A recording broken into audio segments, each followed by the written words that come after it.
এখানের মধ্যে যেটা যে অ্যান্ডটার মধ্যে থিক ওয়াল্ড হবে অ্যান্ড ভিতরে প্লিকা সার্কুলারিস থাকবে সেটা হচ্ছে জেজুনাল অ্যান্ড।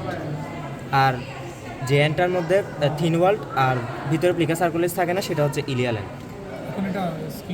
জেজুনাল অ্যান্ডটা নাম্বার 1 ভার্টিব্রা লেফটে ধরতে হবে আর নাম্বার 1 থেকে ওই রাইট সাইড লাগালি নাম্বার 1 না নাম্বার দূরত্ব নাই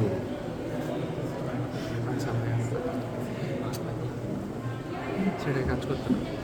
চিত্র দেখে লাভ হলো কি আসলে না বিষয় অনেক লুজ হয়ে গেছে একদম। আমি তো 6টা গাড়ি এখানে কি কোনোটা ইয়া করে ধরতে হবে, মানে কোনো প্যাচ টেচ দিয়ে ধরতে হবে? না যেটা ইলিয়াল অ্যান্ড আছে ইলিয়াল ল্যান্ডটা রাইট স্যাক্রোইলিয়াক জয়েন্টের মধ্যে ধরতে হবে কীভাবে। এটা যদিও পিছন থেকে ধরতে হয়, এটা অ্যাটাচ আছে স্কেলেটন। পিছন থেকে ধরতে হবে না? এটা থাকতেছে জেজুনাল এন্ডটা আমার L1 এর লেফটে লেফটে থাকতেছে, আর ইলিয়াল ল্যান্ডটা থাকতেছে রাইট স্যাক্রোইলিয়াক স্যাক্রোইলিয়াক জয়েন্টের ওখানে থাকতেছে। আর এখানে রুট অফ দ্য মেসেন্টারি যেটা থাকে সেটা কিন্তু একদম টান টান ভাবে ধরতে হয়, আঙ্গুল দিয়ে একদম টান টান ভাবে ধরতে হয়। মানে তাইলে আমাকে ওই ইয়াগুলা লুজ এন্ডগুলো হচ্ছে যে একটু টান টান হ্যাঁ, করে তো ভাঁজ করতে হবে একদম, যতটুকু ভাঁজ করা সম্ভব। লুজ এন্ড গুলো ভাঁজ করে নিব যেন রুট অফ দ্য মেজেন্ট্রি আমাদের টান টান অবস্থায় থাকে।